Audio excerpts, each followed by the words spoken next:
Good afternoon, everyone. So I'd like to welcome Matthew and Camilla McConaughey to the White House today to speak on an urgent issue our nation is currently facing.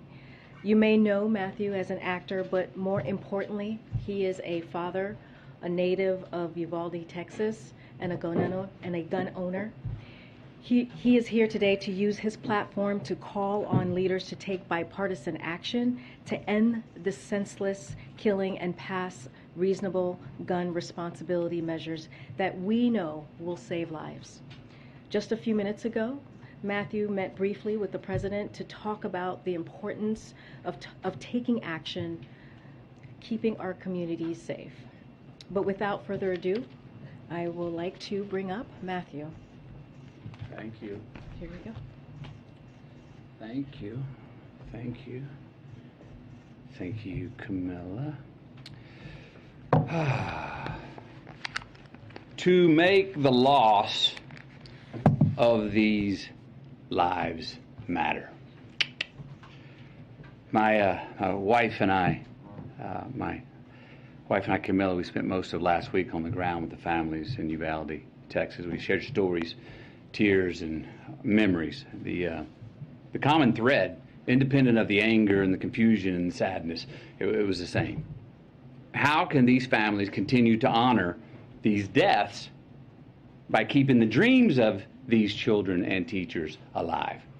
Again, how can the loss of these lives matter?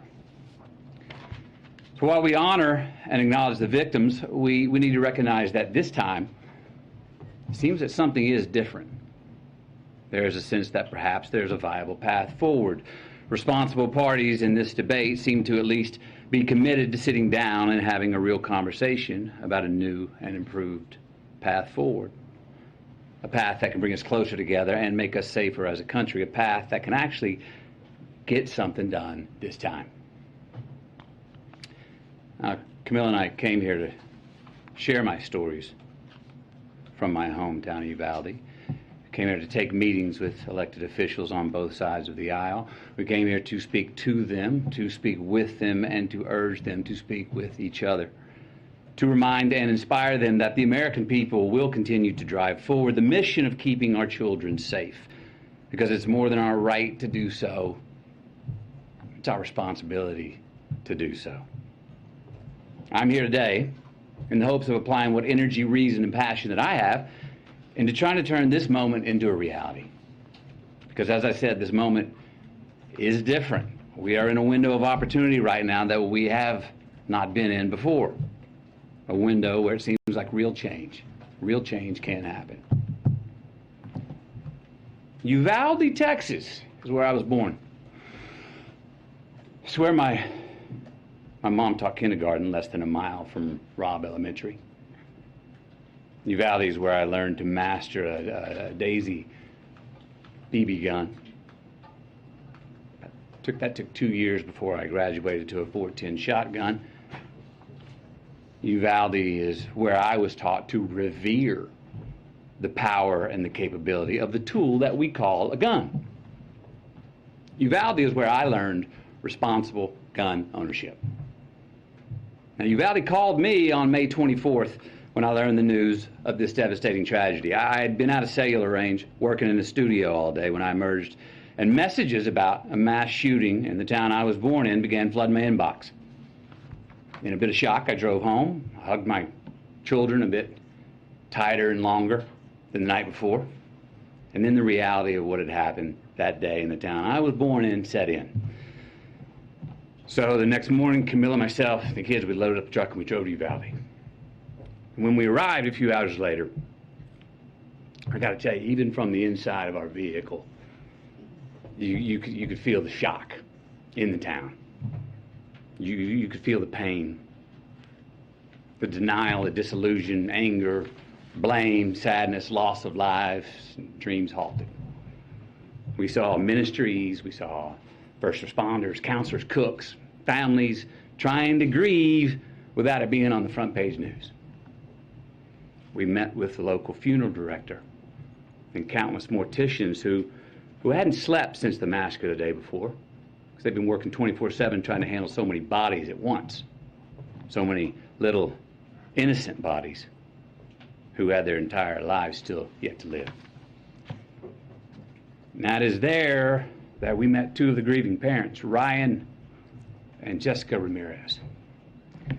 Their 10-year-old daughter, Alethea. She was one of the 19 children that were killed the day before.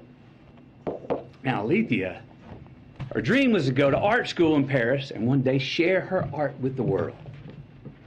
Ryan and Jessica were eager to share Alethea's art with us and said if we could share it, that somehow, maybe that would make Alethea smile in heaven.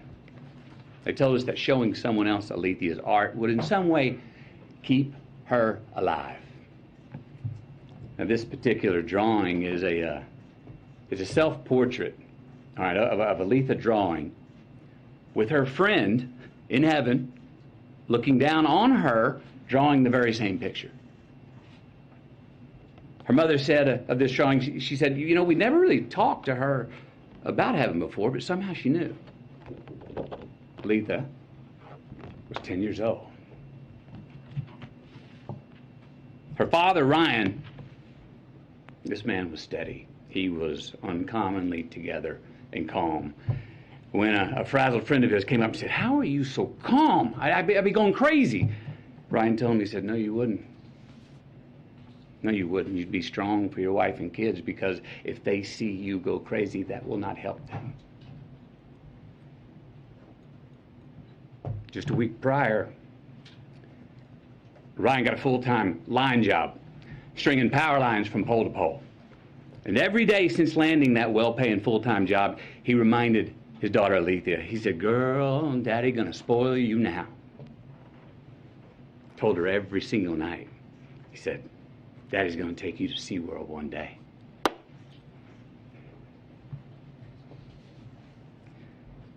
But he didn't get to spoil his daughter. Alethea, she did not get to go to SeaWorld. We also met Anna and Danila, the mom and the stepdad of 9-year-old Maite Rodriguez. Now, Maite wanted to be a marine biologist. She was already in contact with Corpus Christi University of A&M for her future college enrollment. 9 years old. Maite cared for the environment so strongly that when the city asked her mother if they could release some balloons into the sky in her memory, her mom said, oh no, Maite wouldn't want to litter. Maite wore green high-top Converse with a heart she had hand-drawn on the right toe because they represented her love of nature. Camilla's got these shoes. Can you show these shoes, please? Wore these every day. Green Converse with a heart on the right toe. These are the same green Converse on her feet that turned out to be the only clear evidence that could identify her after the shooting. How about that? Maite wrote a letter. Her mom said if Maite's letter could help someone accomplish her dream, that then her death would have an impact, and it would mean her dying had a point and wasn't pointless, that it would make the loss of her life matter. The letter reads, Marine biologist, I want to pass school to get to my dream college. My dream college is in Corpus Christi by the ocean. I need to live next to the ocean because I want to be a marine biologist. Marine biologists study animals and the water. Most of the time I will be in a lab. Sometimes I will be on TV.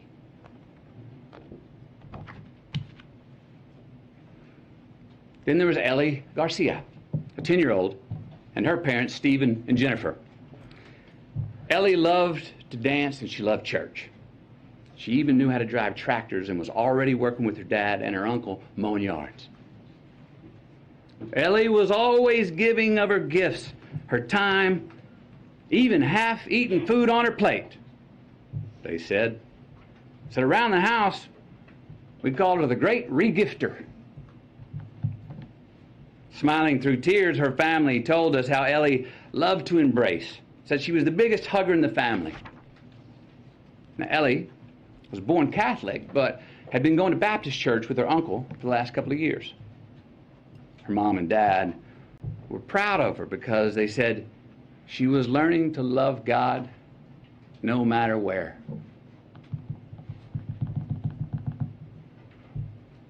The week prior to her passing, she'd been preparing to read a verse from the Bible for the next Wednesday night's church service. The verse was from Deuteronomy 6:5.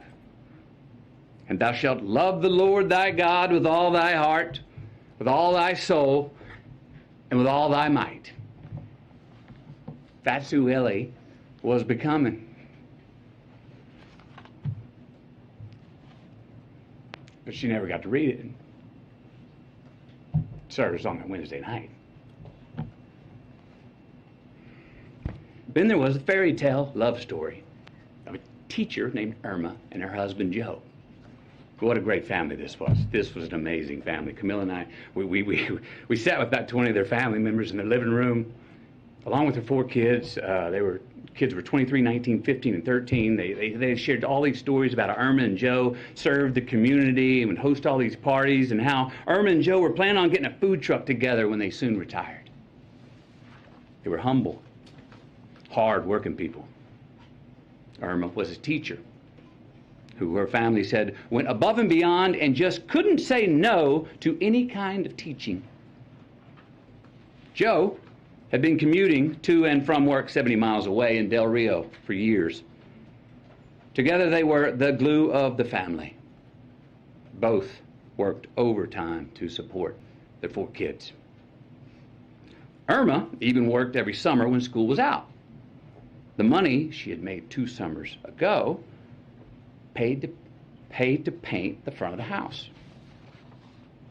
The money she made last summer paid to paint the sides of the house. This summer's work was going to pay to paint the back of the house. Because Irma was one of the teachers who was gunned down in the classroom. Joe, her husband, literally died of heartache the very next day when he had a heart attack.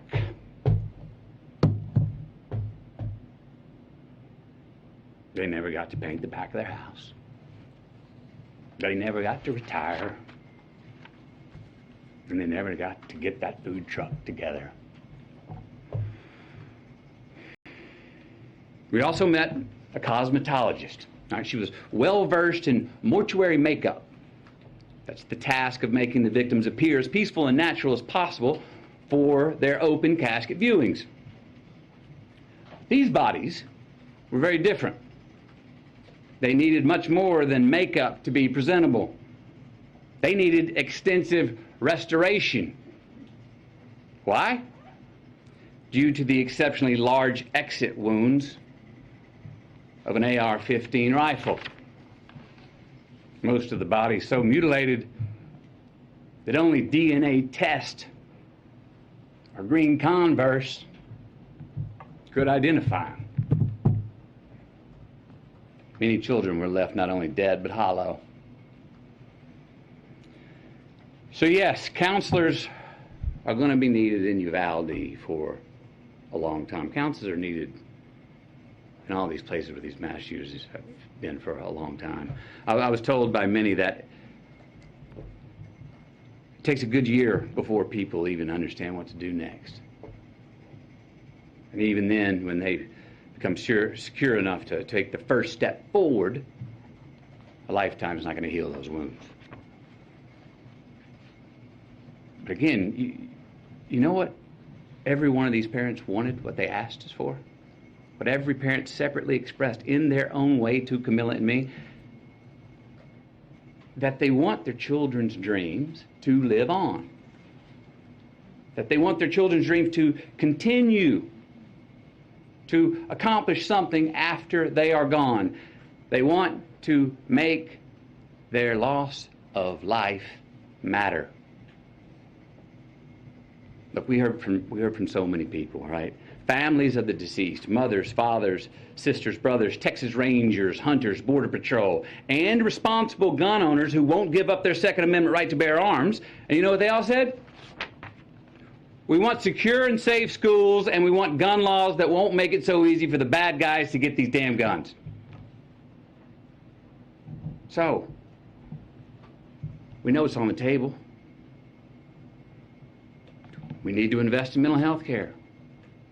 We need safer schools. We need to restrain sensationalized media coverage. We need to restore our family values. We need to restore our American values. And we need responsible gun ownership. Responsible gun ownership. We need background checks. We need to raise the minimum age to purchase an AR-15 rifle to 21. We need a waiting period for those rifles. We need red flag laws and consequences for those who abuse them. These are reasonable, practical, tactical regulations to our nation, states, communities, schools, and homes. Responsible gun owners are fed up with the Second Amendment being abused and hijacked by some deranged individuals. These regulations are not a step back. They're a step forward for a civil society and the Second Amendment. Look, is this cure-all? Hell no. But people are hurting. Families are, parents are. And look, as divided as our country is, this gun responsibility issue is one that we agree on more than we don't. It really is. Look, this should be a nonpartisan issue. This should not be a partisan issue. There is not a Democratic or Republican value in one single act of these shooters. It's not. But people in power have failed to act. So we're asking you. And I'm asking you, will you please ask yourselves, can both sides rise above? Can both sides see beyond the political problem at hand and admit that we have a life preservation problem on our hands? Because we got a chance right now to reach for and to grasp a higher ground above our political affiliations. A chance to make a choice that does more than protect your party. A chance to make a choice that protects our country now and for the next generation. We've got to take a sober, humble, and honest look in the mirror and rebrand ourselves based on what we truly value. What we truly value. We've got to get some real courage and honor our immortal obligations instead of our party affiliations. Enough with the counterpunching. Enough of the invalidation of the other side. Let's come to the common table that represents the American people. Find a middle ground, the place where most of us Americans live anyway, especially on this issue. Because I promise you, America, you and me, we are not as divided as we were being told we are. No. How about we get inspired? Give ourselves just cause to revere our future again. Maybe set an example for our children. Give us reason to tell them, hey, listen and watch these men and women. These are great American leaders right here. Hope you grow up to be like them. And let's admit it. We can't truly be leaders if we're only living for re-election. Let's be knowledgeable and wise and act on what we truly believe. Again, we got to look in the mirror, lead with humility, and acknowledge the values that are inherent to, but also above politics. We got to make choices, make stands, embrace new ideas, and preserve the traditions that can create true progress for the next generation. With real leadership Let's start giving us, all of us with real leadership, let's start giving all of us good reason to believe that the American dream is not an illusion. So where do we start? We start by making the right choices on the issue that is in front of us today. We start by making laws that save innocent lives and don't infringe on our Second Amendment rights. We start right now by voting to pass policies that can keep us from having as many Columbine, Sandy Hooks, Parklands, Las Vegases, Buffaloes, and Uvaldes from here on. We start by giving Alethea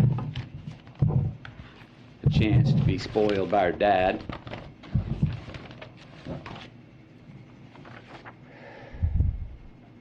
We start by giving Mayte a chance to become a marine biologist.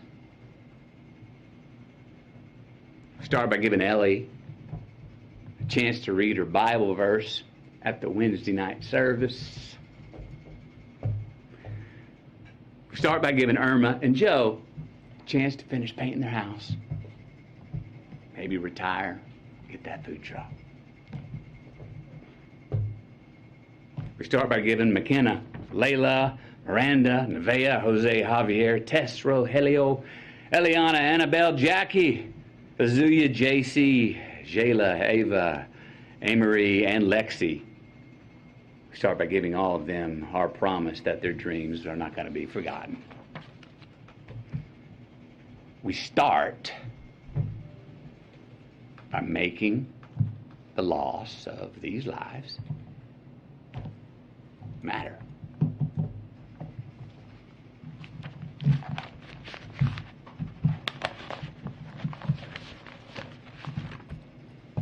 Thank you. Thank you. When you spoke to the president, can you say anything about this? Are the changes that are being discussed enough for you, Mr. McConaughey? What was your message to the president, Mr. McConaughey?